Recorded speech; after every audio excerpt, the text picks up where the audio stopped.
cumprindo o meu propósito, né, de estar registrando tudo que está me acontecendo nessa atual gestão feminina do Zema, né?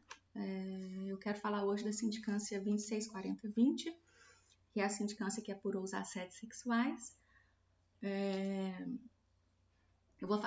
Essa sindicância foi cheia de irregularidades, mas eu vou falar só da conclusão dela, do laudo, do relatório da autoridade sindicante, do relatório do corregedor e do relatório do conselheiro, né? Que ela foi para o Conselho Superior de Polícia Civil. Então, assim, eu sofri os assédios em fevereiro de 2020. Em junho, eu denunciei. Em junho, porque aqui está 22/6. Em junho eu denunciei e eu dou ciência no dia 22/6 de 2020 ao procedimento. Essa sindicância fica no DHPP dessa data de junho até dezembro. Ela não é enviada para a corregedoria para começar a ser investigada, porque o sindicato, o policial que me assediou, ele fala que não quer que ela seja investigada dentro do DHPP e quer que ela seja enviada para a corregedoria. Então era só fazer um despacho enviando para a corregedoria. Demorou 6 meses para fazer esse despacho indo para a corregedoria. Eu peço posteriormente esse documento e a atual chefe de polícia, né, que à época era a chefe do DHPP, ela me nega. Ela fala que está se sentindo constrangida porque eu pedi a ela um documento que não existe. Há poucos meses, e eu sofro uma sindicância por causa disso, por constranger superior e hierárquico pedindo um documento que não existe. É uma outra sindicância que eu vou falar disso em outro momento. Mas, agora, recentemente, eu recebi esse documento que eu peço e ele existe. Né? Isso eu já falava na época que mandou instaurar, eu falava. Que ela mandou instaurar esse procedimento contra mim, eu falava, o documento existe. Porque eu assinei. Eu não sou louca. Eu assinei o documento e eu quero cópia. E ela falava que o documento não existe e que estava constrangida. Enfim, eu vou falar da sindicância 264020. A autoridade sindicante, Robert Estevam Vieira Taves, no dia 16 de junho, essas datas é muito importante eu estar falando elas, no dia 26 de junho de 2023, ele conclui a sindicância. Por quê? Porque a Rafaela morre no dia 9/6 de 2023. Então, essa sindicância aqui, eles agilizam ela uma semana, né? Após a morte da Rafaela, essa sindicância é apurada. Ela estava parada desde 2020. Ela ficou parada lá em 2020. Andou em 2021. Andou em 2022. 2023 que eles conseguiram concluir ela, porque a Rafaela morreu. Aí em uma semana eles conseguem concluir ela. Eu falo que a Rafaela trouxe luz pra gente, né? Porque a gente vive dentro da instituição. Porque ela nos deu uma audiência. Eu não estou fazendo apologia ao que ela fez, porque, né? Eu sei do sofrimento da família dela, mas eu nunca vou deixar de afirmar que a Rafaela trouxe luz para o que a gente vive dentro da instituição. Isso é inegável.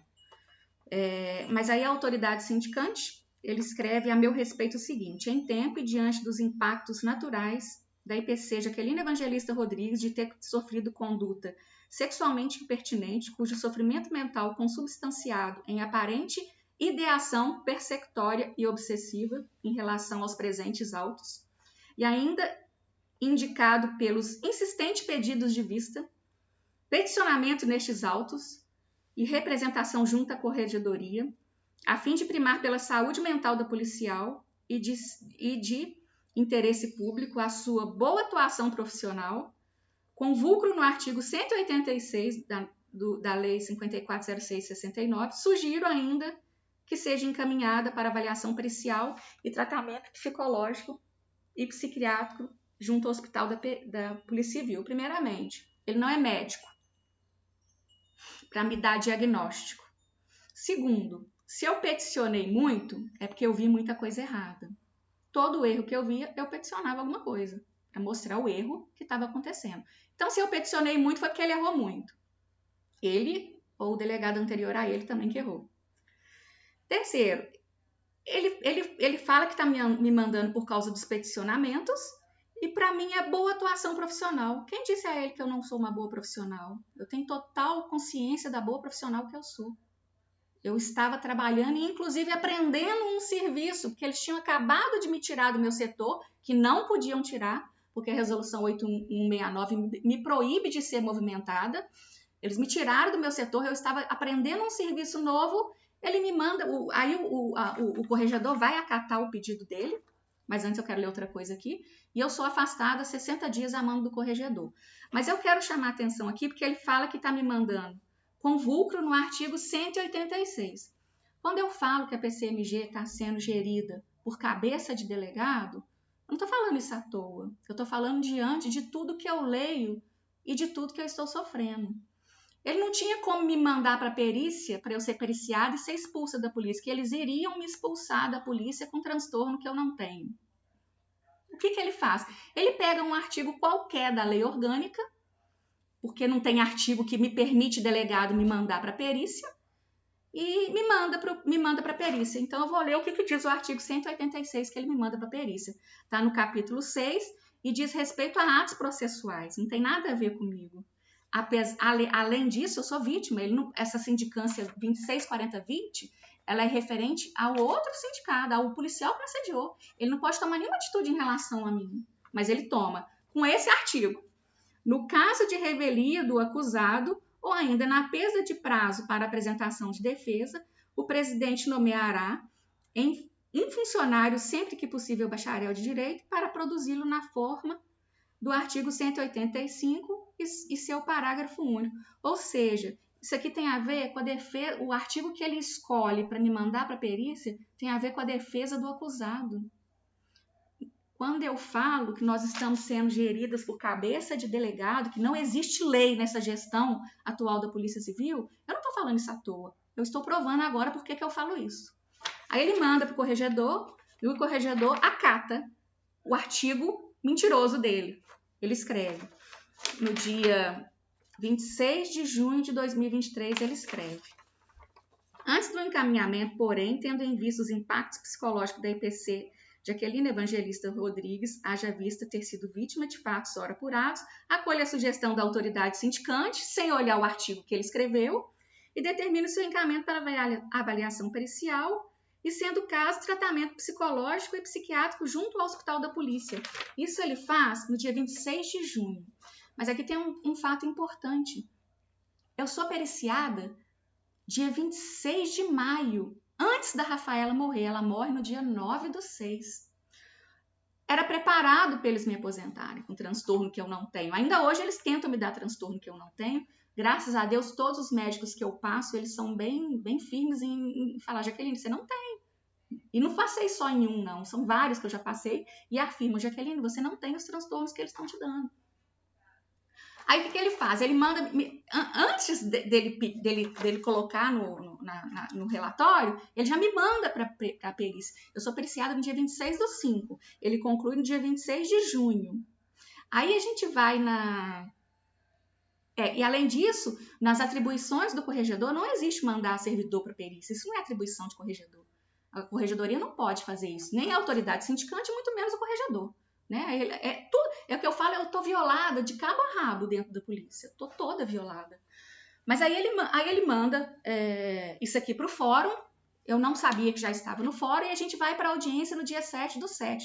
Chegando na audiência, ele fala que nunca me conheceu e que nunca me enviou para a perícia.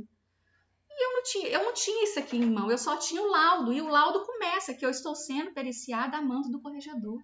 Aí eu tiro o laudo do bolso, que um anjo da guarda me fez pôr esse laudo na bolsa, lá na hora da Assembleia, eu tiro do bolso e mostro para os deputados, e eles leem o laudo. E assim, eu desmenti ele na frente da Assembleia. Ele fala que nunca me enviou para a perícia, eu tiro o laudo da perícia e está começando dizendo, que eu estava sendo periciada a mando do corregedor. Então assim, ficou muito feio e depois disso ele acabou caindo, né? O resto da história vocês já sabem. Mas agora eu quero falar da parte que eu acho mais brilhante, que é o relatório do superintendente, o Dr. Júlio Wilker, ele que foi o conselheiro responsável no Conselho Superior de Polícia, para fazer o relatório dessa sindicância dos assédios que eu sofri, né? Aí ele começa pontuando que eu realmente peticionei a corregedoria algumas vezes, vai colocando cada ponto aqui, chega no ponto que eu quero falar, que é, eu acho que ele foi brilhante. Deixa eu só achar onde que tá. Primeiro, a jurisprudência nacional é firme e robusta na valoração especial da palavra da mulher nos tocante aos crimes sexuais, principalmente quando associado a outras provas, assim como ocorreu no caso em destaque. A legislação fala isso porque os crimes sexuais, a gente que é polícia e trabalha com isso sabe, eles sempre acontecem no anonimato. Nunca que uma pessoa vai ser assediada na frente de outra. É muito raro isso acontecer. Eles escolhem os lugares propícios para nos assediar. Infelizmente, essa é a realidade. E continua. Primeiro ponto de destaque, cabe a solidez da versão apresentada pela vítima, sempre coesa, apontando data, local e riqueza de detalhes. É de se destacar que a vítima narra que foi assediada, da forma que ele fala aqui, né? Que eu não vou falar, e a testemunha, uma testemunha que eu coloquei, afirma que presenciou, que viu o sindicato e a vítima juntos na copa conversando quando ouviu um grito de Jaqueline, que logo em seguida lhe pediu um pano para limpar o café derrubado. Ainda na oitiva, a testemunha observa uma palavra, eu observo uma palavra importante que será balizada de muitos fundamentos do voto em escape, que seja a palavra vergonha. A testemunha afirma que Jaqueline lhe teria dito que nos dias dos fatos teve vergonha de contar o acontecido. Exigir da mulher assediada, sobretudo em ambiente majoritariamente masculino e com uma cultura institucional traçada e guiada por homens, seria tão somente concretizar e reafirmar o machismo estrutural. Brilhante. Enraizado na cultura brasileira e também na cultura policial de todo o Brasil. Ainda na esteira do depoimento da testemunha, encontra-se substrato para afastar a tese defensiva de que o sindicato não estaria no local dos fatos. A testemunha me ouviu gritar, inclusive. Visto que a testemunha é firme em afirmar a presença do sindicato junto com a vítima. Eu considero brilhante esse parágrafo do Dr. Wilke, porque é um homem. Então, assim, um homem afirmando que existe o machismo estrutural dentro da polícia, enquanto eu venho sofrendo machismo de outras mulheres, para mim, assim, isso é um alento, é uma esperança tão grande de que tem jeito, sabe? Quando eu estava na Cadepol fazendo a pós em criminologia, a orientadora, que foi coercitivamente também colocada para mim pela corregedoria, pelo subcorregedor, ela manda eu rasgar meu TCC porque eu escrevo machismo estrutural no meu TCC. Ela fala que é uma palavra inapropriada para um artigo científico. Aí quando eu vejo numa sindicância um homem colocando isso me dá um alento, sabe? De que tem jeito, E eu sempre falo para todo mundo, gente, eu sei que a minha história é muito triste, mas tem muita gente boa dentro da instituição.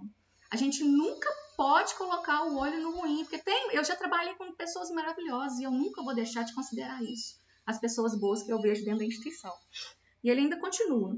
Negar o machismo estrutural é fechar os olhos para o passado, não se preocupar com o presente para se manter um futuro certo. Reiteração do machismo.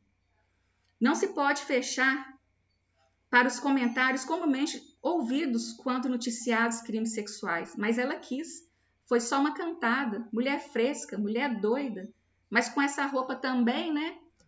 Frases como essa talharam um comportamento passivo das mulheres vítimas de crimes sexuais por ano e ainda o faz com maestria.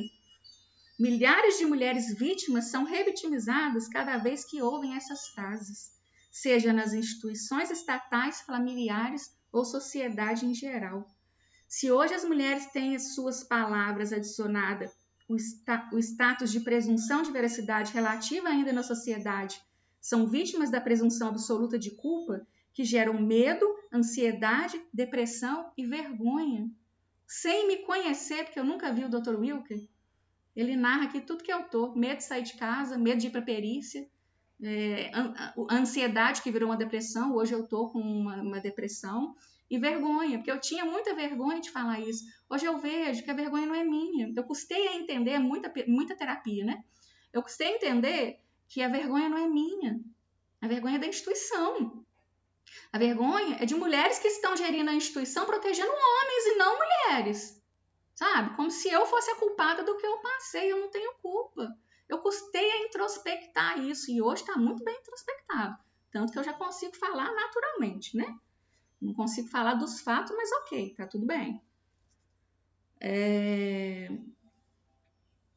Outra coisa que eu acho muito importante, ele foi brilhante, eu não sei, ele estava inspirado no dia que ele escreveu isso aqui, porque ele se colocou na minha posição de vítima, que é muito raro um homem se colocar no lugar de uma mulher. Ele conseguiu isso, ele se colocou na minha posição de vítima para redigir um relatório. E ele fala assim: exigir o rompimento de qualquer relação com o sindicato por parte da vítima é maximizar uma obrigação inexistente de super-heroína, de escancarar suas dores, medos, vergonhas. É estabelecer qual momento a mulher se sente preparada para denunciar. Isso não cabe a mim, compete à mulher. Olha, gente, assim, eu não conheço ele, mas um dia eu quero conhecer, né? Porque apesar da gente trabalhar no mesmo prédio lá no DHPP, eu nunca tive a oportunidade de conhecer com ele, mas um dia eu quero dizer para ele o quão brilhante ele foi escrevendo isso aqui. É isso, eu não vou me alongar não, porque já passou do tempo que eu quero... outra coisa muito importante, isso aqui eu vou falar. Ele fala que... Eu vou ler. A PCMG rege-se pelos princípios constitucionais da legalidade, impessoalidade, moralidade, publicidade e eficiência e o atendimento ao público com presteza, probidade, urbanidade, e ele negrita urbanidade, atenção, interesse, discrição, respeito, moderação e objetividade. Entendemos por atendimento ao público toda e qualquer interação interpessoal e institucional, promovidos por servidores da PCMG, seja com chefia, colegas ou subordinados, bem como qualquer pessoa dos serviços policiais precise.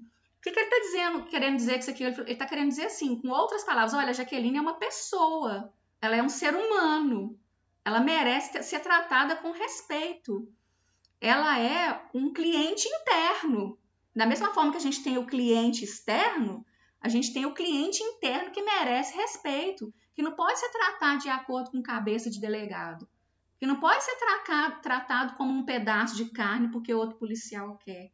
Então, assim, ele foi brilhante do início ao fim. Ele sentou na minha cadeira e sentiu a minha dor para escrever isso aqui tudo.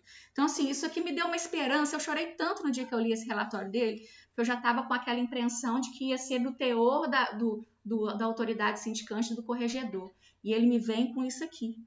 Ele me vem com um manual de como tratar mulher, né? Então, assim, graças a Deus, né? A gente nunca pode perder a esperança. Por hoje é isso.